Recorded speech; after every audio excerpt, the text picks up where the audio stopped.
Bonjour. La période est propice aux vœux. Les sujets ne manquent pas.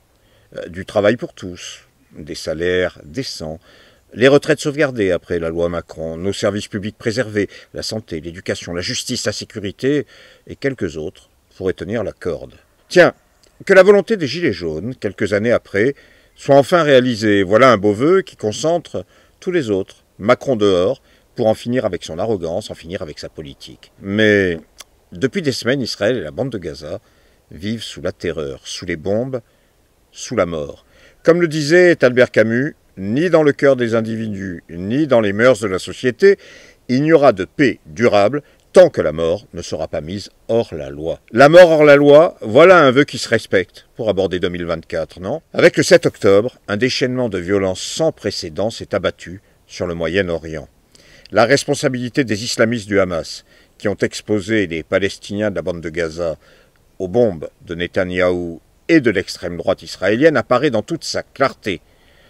En semant la terreur, en assassinant femmes, vieillards, jeunes et enfants, en s'emparant de centaines d'otages, les islamistes du Hamas ont permis le déclenchement de la riposte meurtrière des dirigeants israéliens qui ont ordonné la destruction des infrastructures de la bande de Gaza et les frappes qui touchent des milliers de civils innocents. Il existe une position symétrique et identique sur le fond entre ceux qui, le 7 octobre, refusaient de qualifier le terrorisme du Hamas et ceux qui, aujourd'hui, refusent de condamner la politique meurtrière du pouvoir israélien et qui refusent d'exiger que cessent les massacres des deux côtés. Les peuples sont victimes. La réalité est criante. Après les 2500 morts israéliens abattus par le Hamas, dans les kibboutz, dans les rues, ou encore dans la fête de la musique de Reim, ce sont aujourd'hui 20 000 Palestiniens de la bande de Gaza qui ont succombé dans une riposte israélienne qui apparaît totalement disproportionnée. La bande de Gaza, ce territoire de 30 km de long pour 13 km de large, peuplé de 2 millions de Palestiniens, survit plus exactement depuis le 7 octobre sous un véritable tapis de bombes.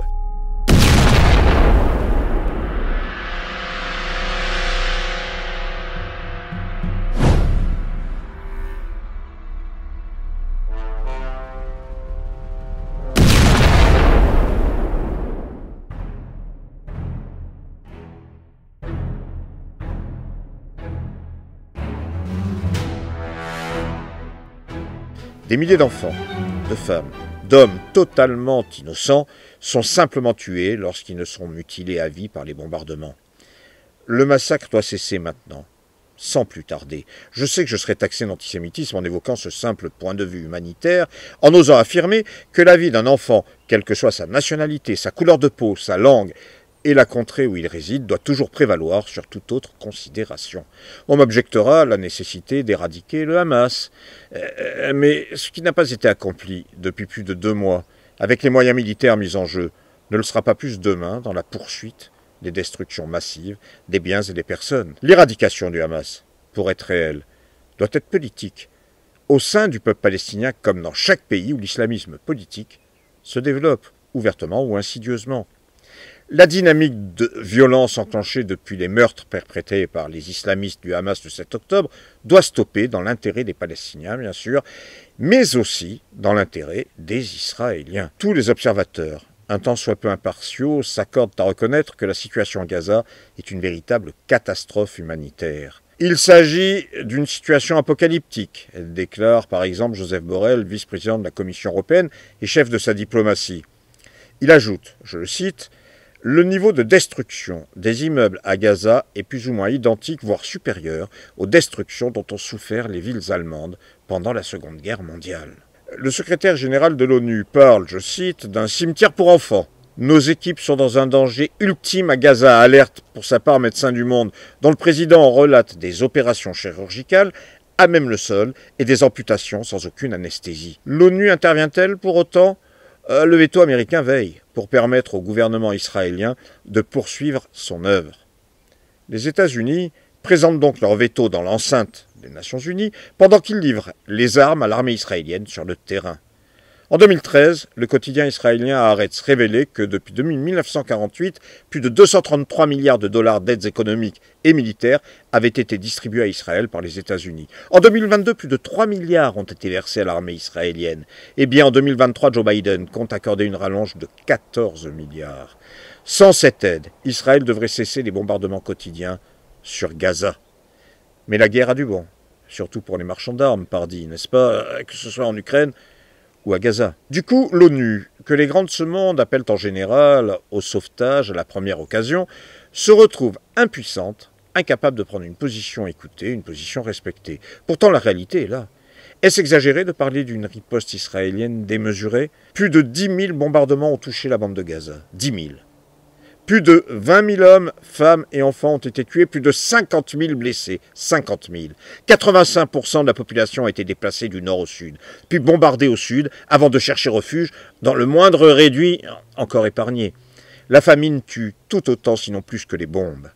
Dans ce contexte, quelle que soit sa propre position sur le Hamas ou Israël, quelle que soit la condamnation légitime des islamistes d'un côté, du gouvernement israélien lié à l'extrême droite de l'autre, quelle que soit l'appréciation sur les responsabilités des uns et des autres, il existe une urgence au-dessus de toutes les autres, que les enfants palestiniens puissent vivre, être soignés et être nourris.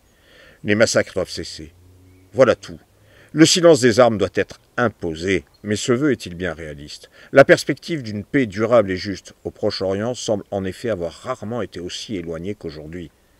Albert Camus, toujours lui, disait « Celui qui désespère des événements est un lâche, mais celui qui espère en la condition humaine est un fou. » Eh bien voyez-vous, moi je choisis la folie.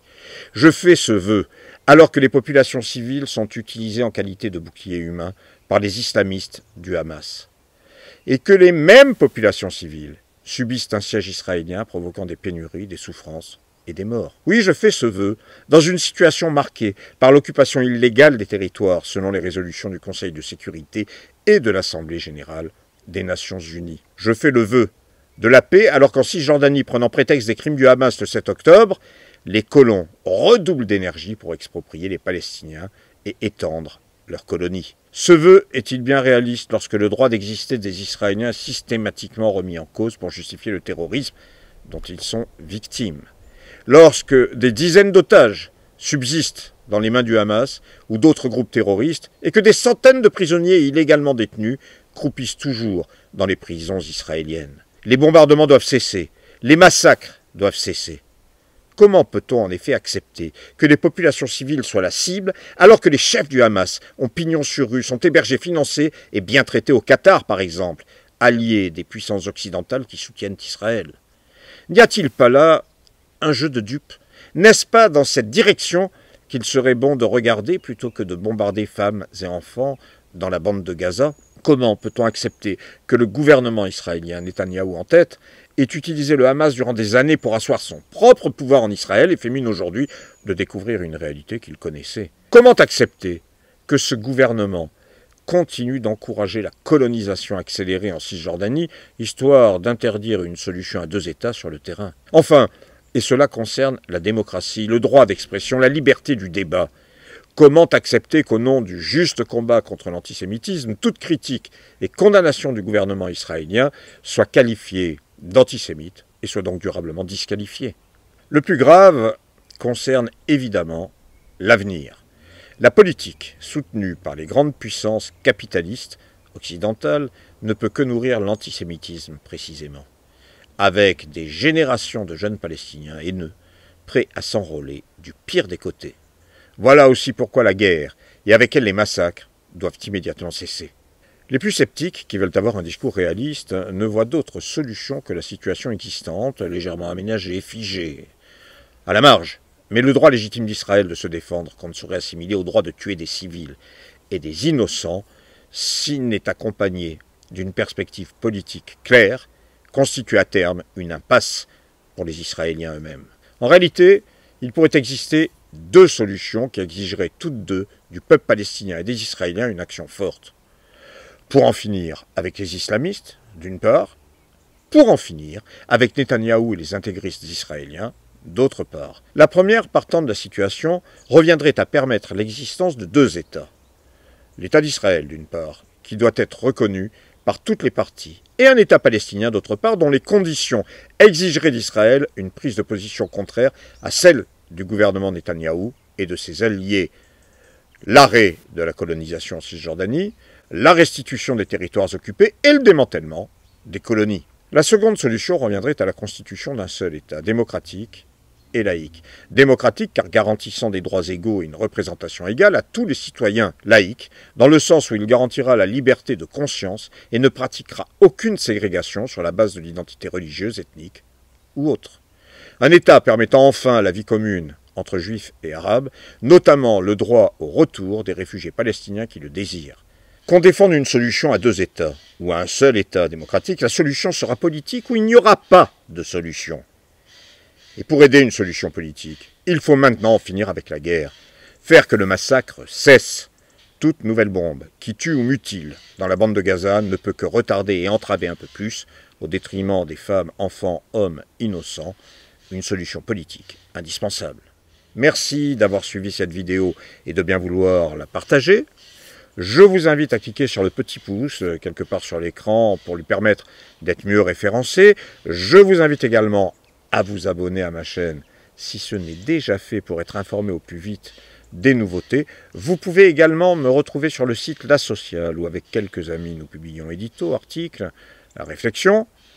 Je vous souhaite enfin une bonne fin d'année 2023 et le meilleur pour 2024. Portez-vous bien et à la prochaine.